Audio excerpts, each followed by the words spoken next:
बहुत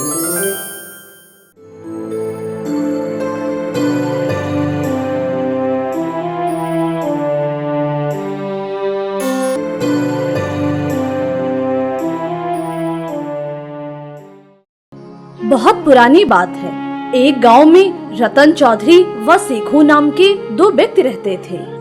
दोनों साझे में खेती करते थे।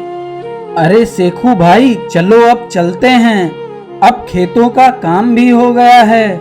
हाँ भाई, चलो चलते हैं। जब रतन चौधरी कहीं जाता तो वो अपना घर सेखू को सौंप देता, और जब सेखू कहीं जाता तो वो अपना घर रतन चौधरी को सौंप देता। दोनों एक दूसरे पर जान छिड़कते थे। मित्रता का मूल मंत्र भी तो यही है। इन दोनों की मित्रता तब हुई थी जब दोनों बालक थे। सेखू के पिता दोनों को शिक्षा प्रदान किया करते थे। सेखू के पास उसकी बूढ़ी खाला रहती थी और सेखू की नजर उसकी बूढ़ी खाला की 3 बीघे जमीन पर थी। खाला, ये जो 3 बीघे जमीन है वो मेरे नाम कर दो। तुम्हारा कोई वारिस भी तो नहीं है जो तुम्हारी सेवा करेगा। अब तो बस हम ही हैं तुम्हारी सेवा करने के लिए। ठीक कहते हो सेखू, मेरा है ही कौन जो मेरी सेवा करेगा। तुम ही तो हो जो मेरी सेवा करोगे। सेखू ने वो जमीन अपने नाम पर लिखवा ली। जब तक वह जमीन सेखू के नाम नहीं आई तब तक उसने खाला का बहुत आदर सत्कार किया, तरह तरह के व्यंजन खिलाए, खूब सेवा की। लेकिन जमीन पर कब्जा मिलते ही ये सारी खातिरदारियां छूमंतर हो गई। जुम्मन की पत्नी भी खाला को खूब खरी खोटी सुनाने लगी। बुढ़िया न जाने कब जाएगी, 2-3 बीघे जमीन क्या दे दी, मानो खरीद लिया हो। जितना खर्चा इसके खाने कपड़े में झोंक दिया, अगर उतना ही खर्चा किया होता तो गांव भर की जमीन ले लेती। क्या ही मांगती हूँ बेटा, बस 2 जून की रोटी और तन ढकने के लिए कपड़ा ही तो चाहिए। क्या बात करती हो खाला, तुम्हारे तो नखरे ही खत्म नहीं होते। दोनों पैर कब्र में हैं, लेकिन तुम्हें खाना 56 भोग ही है। जब बूढ़ी खाला से ये सब सहा ना गया तो उसने सेखू से कहा, बेटा मेरा तुम्हारे साथ निर्वहन नहीं होगा। तुम मुझे महीने का खर्चा दे दिया करो, मैं अलग पका कर खा लूंगी। रुपए क्या पेड़ पे फलते हैं? मुझे भी तो खाने पहनने के लिए कुछ चाहिए ना। मुझे क्या पता था कि तुम मौत से लड़कर आई हो। अगर तुम मुझे खाना खर्चा नहीं दोगे तो मैं पंचायत बुलवाऊंगी और वहीं तुम्हारा फैसला होगा। हाँ हाँ जरूर, पंचायत करो। मुझे भी ये दिन रात की खटखट पसंद नहीं आती। पंचायत में जीत किसकी होगी, सेखू को इसका बिल्कुल भी अंदाजा नहीं था। गांव में ऐसा कोई नहीं है जो मेरा ऋणी ना हो। आसमान से फरिश्ते तो आएंगे नहीं फैसला सुनाने के लिए। फैसला मेरे ही पक्ष में होगा। इसके बाद बूढ़ी खाला आसपास के कई गांवों में दौड़ती रही। गांव का ऐसा कोई भी व्यक्ति नहीं था जिसके सामने बूढ़ी खाला ने अपने आंसू न बहाए हों। बेटा हरिदास, तुम मेरी पंचायत में जरूर आना और पंचों के साथ मिलकर मुझे न्याय दिलवाना। अब तुम्हारे दोनों पांव कब्र में लटके हैं। तुम्हें क्या चाहिए? रोटी खाओ और अल्लाह का नाम लो। बूढ़ी खाला हरिदास की बात सुनकर बहुत दुखी हुई और चारों तरफ घूम घाम के रतन चौधरी के पास आई।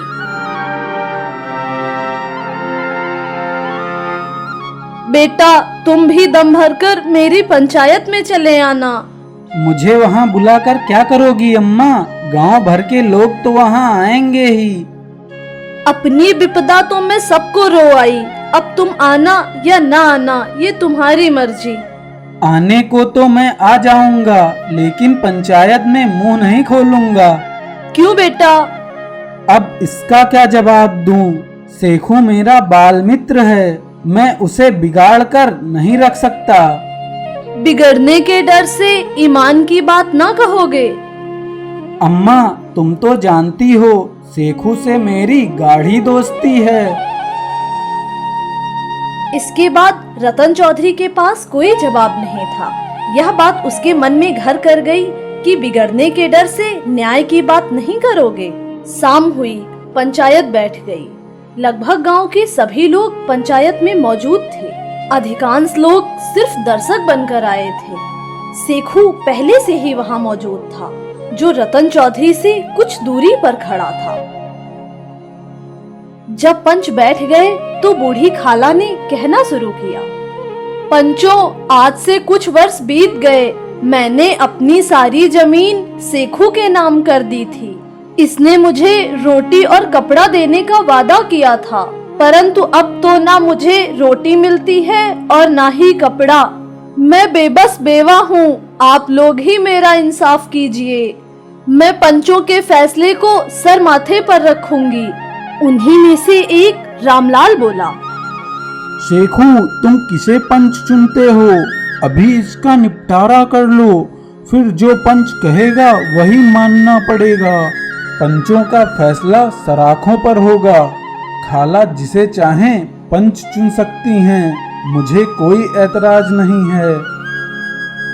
पंच ना तो किसी का दोस्त होता है, ना ही दुश्मन। तुम्हारा किसी पर भरोसा हो ना हो, रतन चौधरी पर तो है। मैं रतन चौधरी को ही पंच चुनती हूँ। सेखू की खुशी का कोई ठिकाना ना रहा, लेकिन उसने अपने भावों को छुपाते हुए कहा, रतन चौधरी, ठीक है, मेरे लिए तो सब एक ही समान है।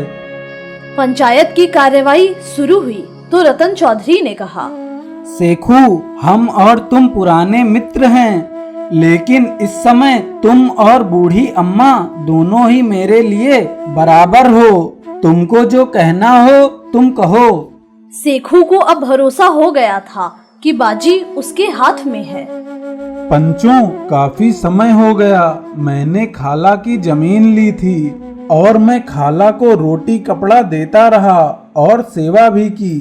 अब जो दोनों औरतों में अनबन हो रही है तो मैं क्या करूं? अब खाला मुझसे महीने का खर्च मांग रही हैं, जबकि पहले इसका कोई जिक्र नहीं हुआ था, वरना मैं भूलकर भी इस झमेले में ना पड़ता। खाला द्वारा दिए गए खेत में मुनाफा नहीं होता। बस मेरा यही कहना है। ये तुम क्या कह रहे हो सेखू कि खेत में मुनाफा ही नहीं होता? 3 बिगहे खेत में 3 मन गेहूं भी निकल आए तो उसकी कीमत बाजार में 425 रुपए होगी। रतन चौधरी के ये शब्द सेखू पर लाठी के समान पड़ रहे थे। उधर पंचायत में बैठे सभी लोग रतन चौधरी की बातों पर मुग्ध हो गए। रतन को ये क्या हो गया है? ये क्यों मेरी जड़ें खोदने में लगा है? क्या इतने दिनों की दोस्ती काम नहीं आएगी? और अम्मा का साल भर का खर्च ज्यादा से ज्यादा 200 या 250 ही होगा। पंचायत में बैठे सभी लोगों की तारीफों के बीच रतन चौधरी ने अपना फैसला सुनाया। सेखू, पंचों ने इस मामले पर विचार किया है और पंचों को लगता है कि अम्मा को हर माह खर्च देना सही है। हमारा विचार है, अम्मा के खेतों से इतना मुनाफा होता है कि उन्हें माह खर्च दिया जा सके।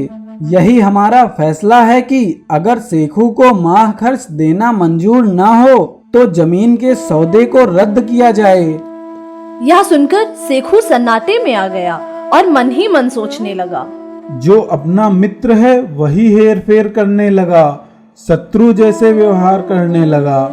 आज से रतन चौधरी मेरा मित्र नहीं।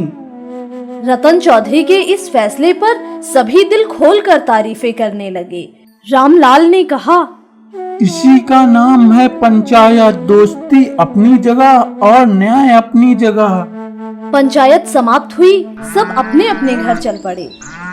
रतन चौधरी के इस फैसले ने दोनों की मित्रता की जड़ों को हिला कर रख दिया। इतने वर्षों की दोस्ती सत्यता की एक हवा के झोंके को सहन ना कर सकी। सेखू हर घड़ी बस यही सोचने लगा कि रतन चौधरी से बदला कैसे लिया जाए। कब और किस तरह मुझे रतन से बदला लेने का मौका मिलेगा, मैं उससे बदला जरूर लूंगा। सेखू को बदला लेने का अवसर जल्दी ही मिल गया।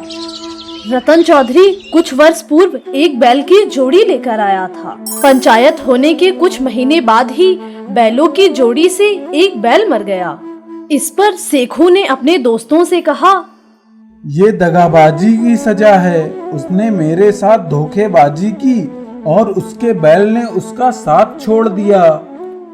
जबकि उधर रतन चौधरी को लगता था कि सेखू ने ही उसके बैल को मरवा दिया है। वह सोचता, मुझे ऐसा लगता है कि सेखू ने मेरे बैल को जहर दिलवा दिया है। वह मुझसे बदला तो लेना ही चाहता था, इसीलिए मेरे बैलों को मरवा दिया। रतन चौधरी ने बैल का जोड़ा बनाने के लिए बहुत कोशिश की, लेकिन उसे कोई भी बैल नहीं मिला। अकेला बैल किस काम का, मुझे इसे बेच देना चाहिए। उसी गांव में एक राम कैलाश साहू नाम का एक व्यापारी रहता था, जिसकी नजर रतन चौधरी के बैल पर थी।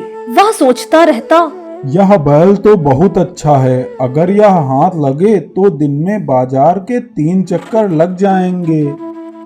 और वह बैल का भाव करने के लिए रतन चौधरी के घर जा पहुंचा। अरे रतन भाई, मैंने सुना है आप इस बैल को बेचना चाहते हो। हाँ भाई, अब ये अकेला बैल किस काम का। सोचता हूँ ढंग के पैसे मिलें तो बेच दूं। मैं भी एक बैल की तलाश में था। अगर 12 आने लो तो ये बैल मुझे बेच दो। अरे नहीं नहीं भाई, पूरे 45 आने दिए थे तो ये बैल की जोड़ी लाया था। वह तो बैल की जोड़ी थी ना, अब अकेला बैल किस काम का। अच्छा चलो, ना तुम्हारी ना मेरी, 15 आने में सौदा पक्का करो। 15 आने में सौदा पक्का हुआ। राम कैलाश ने 2-3 महीने में रकम अदा करने का वादा किया। चौधरी को भी गरज थी तो उसने घाटे की परवाह नहीं की। उधर राम कैलाश ने नया बैल पाया तो उसे रगड़ने लगा। अधिक काम लेने व ढंग से चारा न पाने के कारण बैल बहुत कमजोर हो गया और एक दिन राम कैलाश के साथ बाजार जाते हुए वह रास्ते में ही मर गया। रतन चौधरी जब भी कीमत मांगने जाता तो महीना महीना करके राम कैलाश टाल देता। आज फिर रतन चौधरी अपने बैल की कीमत मांगने गया। साहू जी, 5 महीने बीत गए। महीने महीने कहते कहते आपने आज तक बैल की रकम नहीं चुकाई। यहाँ तुम पैसों का पेड़ लगाकर गए थे क्या, जो हर महीने मुंह उठाकर चले आते हो। मुर्दा बैल दे दिया था, उस पर भी रकम मांगने चले आते हो। हमें धोखा देकर मरेला बैल हमारे गले बांध दिया। वह अब मर गया है, मरे बैल का दाम अदा करो। हमें गधा समझा है क्या। रतन चौधरी राम कैलाश के कटु वचन सुनकर बहुत निराश हो गया। अब वह अपने घर की ओर लौट रहा था कि तभी उसे गांव का ही एक व्यक्ति श्रवण मिला। अरे इतने गुस्से में कहाँ जा रहे हो भाई। अब हम तुमको क्या ही बताएं भाई। मेरे पास जो 10-15 आने की खुशी भी थी वह भी खत्म हो गई। ऐसे दुखी होने से काम नहीं चलेगा। पंचायत बुलवाओ, जो कुछ तय होगा वो स्वीकार कर लेना। रतन चौधरी ने श्रवण की बात मानकर पंचायत बुलाई। सभी लोग तैयार हो गए। दोनों ने अपने अपने दल बना लिए। फिर उसी जगह पर पंचायत बैठी तो श्रवण ने कहा, अब देर किस बात की है, पंच चुन लेना चाहिए। कहो चौधरी, पंच किसे चुनते हो। मैं क्या बताऊं, राम कैलाश ही पंच चुन ले। सेखू भी पंचायत में शामिल था। राम कैलाश ने अकड़ कर कहा, मैं सेखू को पंच चुनता हूँ। सेखू का नाम सुनते ही रतन चौधरी का कलेजा धक धक करने लगा। श्रवण ने रतन चौधरी से कहा, कहो चौधरी, तुम्हें कोई एतराज है। नहीं, मुझे कोई ऐतराज नहीं है। पंच का उच्च स्थान ग्रहण करते ही सेखू के मन में धर्म और निष्ठा के प्रति भाव उत्पन्न हुआ और वह सोचने लगा, मैं इस वक्त धर्म व न्याय के उच्च स्थान पर बैठा हूँ। मेरे मुंह से जो कुछ भी निकलेगा वह अल्लाह की इबादत से निकलेगा। मेरे शब्दों में मन का मैल नहीं होना चाहिए। पंचायत शुरू हुई। दोनों दलों ने अपना अपना पक्ष रखा। तो श्रवण ने कहा, राम कैलाश साहू को बैल का मूल्य चुकाना होगा। किंतु बैल के मरने से मेरा बहुत नुकसान हुआ है। मुझे रियायत मिलनी चाहिए। हम तुम्हें दंडित भी करना चाहते हैं कि तुम्हारी वजह से ही बैल की मौत हुई है। इन सब बातों के बीच तब तक सेखू ने अपना फैसला सुनाया। चौधरी और राम कैलाश, पंचों ने तुम्हारे मामले पर अच्छे से विचार किया है। तुम्हें बैल की कीमत चुकानी होगी। जिस वक्त बैल तुम्हें दिया गया था उसे ना कोई बीमारी थी और ना वो कमजोर था। अगर उसी वक्त उसकी कीमत दे दी जाती तो आज पंचायत न बुलवानी पड़ती। बैल की मौत का कारण यह है कि उससे बहुत अधिक काम लिया गया और उसे दाना पानी समय पर नहीं दिया गया। राम कैलाश ने बैल को जानबूझकर मारा है, इसे दंड अवश्य देना चाहिए। यह दूसरा सवाल है, हमें इससे कोई मतलब नहीं है। हमारे साथ कुछ रियायत होनी चाहिए। वह तो रतन चौधरी की इच्छा पर निर्भर है। अगर वो रियायत कर दे तो हमें कोई एतराज नहीं होगा। पंच परमेश्वर की जय, पंच परमेश्वर की जय। भरी पंचायत में सेखू के गुणगान होने लगे। सभी ने कहा पंच में परमेश्वर का वास होता है। पंचायत समाप्त हुई, सब अपने अपने घर को चल पड़े और सेखू रतन चौधरी के पास पहुंच गया और कहने लगा, मित्र, जब से तुमने मेरी पंचायत की थी मैं तुम्हारा दुश्मन बन बैठा था, परंतु आज मुझे ज्ञात हुआ कि पंच के पद पर बैठकर कोई किसी का दोस्त या दुश्मन नहीं रहता। न्याय के सिवा उसे कुछ नहीं सूझता। आज मुझे विश्वास हो गया है, पंच की जुबान पर खुदा का वास होता है।